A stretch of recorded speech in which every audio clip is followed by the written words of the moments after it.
Let me tell you the tale of Sir Caelum Valecross, a name once spoken with reverence in the marble halls of the kingdom of Arkenholme.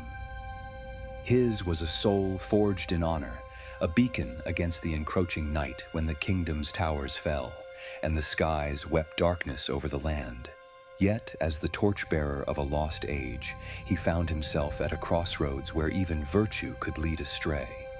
This is his story, a desperate quest for power, a descent into shadow, and the question echoing across eternity: can purity survive madness? Arkenholme's banners, once bright as sunlight, now hung tattered and blackened in the gale. The fields were graveyards of broken steel, and the people huddled in ruined chapels, their hope nearly spent. The great cathedral, the heart of the kingdom, offered no solace now, its sacred bell silent since the night the undead legions swept through the gates. Caelum had been first among the radiant order, their gleaming armor once a mirror of his own shining conviction. But the order was gone, scattered or slain.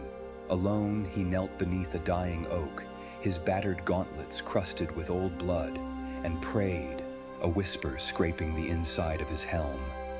"Light of all things pure," he murmured, "do not let me fail them."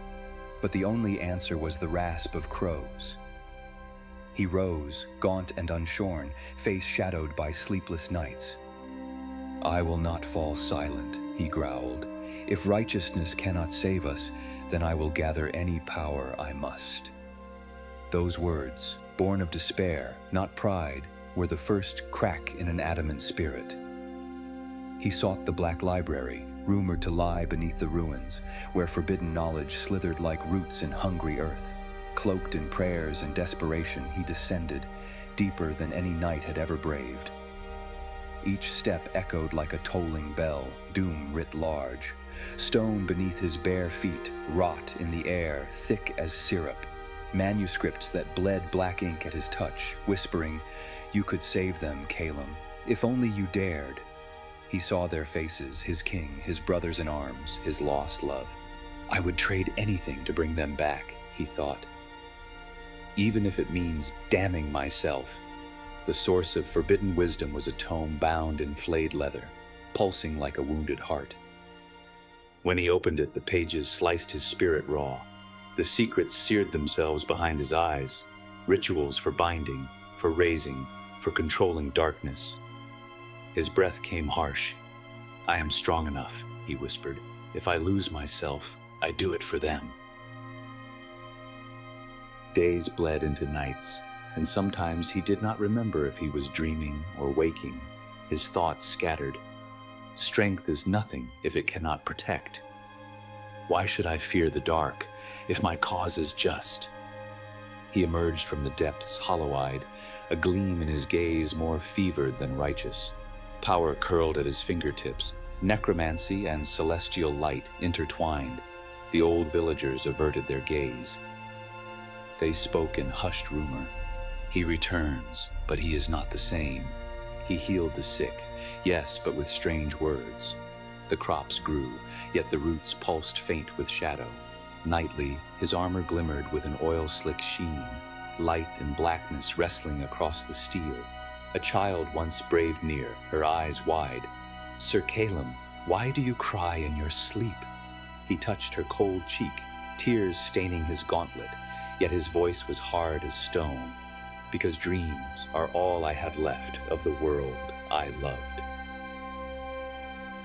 Each day, his heart grew heavier, encased in a golden mail that now cut as deeply as any blade.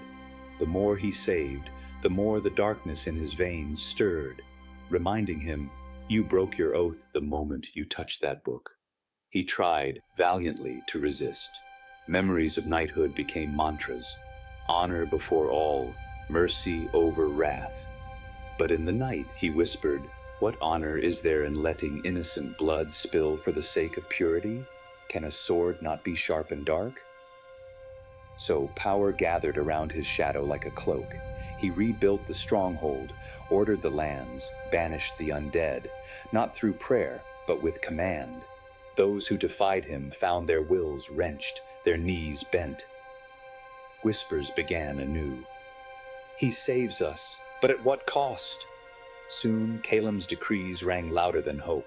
Suspicion replaced trust. His own followers, once comrades, now supplicants, bowed not out of love but of fear.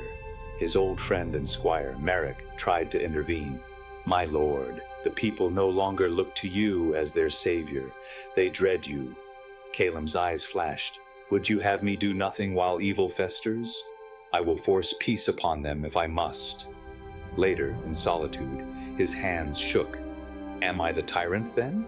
Or is this the justice no one else dared to wield?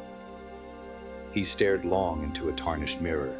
The reflection wavered, not man, but a mosaic of broken ideals clinging by threads. The full moon rose, bathing his throne room in silver. He watched, pale and statuesque, as his shadow stretched enormous over the floor, crowned and monstrous. A final voice, his own, haunted him. Heroes break, monsters are made. Choose, Caelum, the light or the lie. In the silence, his heart splintered. He wept, not for his soul, but for the promise he failed to keep to those he tried to save. Yet on his throne he sat, hands steepled, eyes burning with a glory that was equal parts hope and damnation. The fallen kingdom breathed anew, but at a price. Would you have chosen the shadow, or let the world burn? Share your thoughts below and suggest the next tale for our firelit circle. Perhaps the next story will be yours.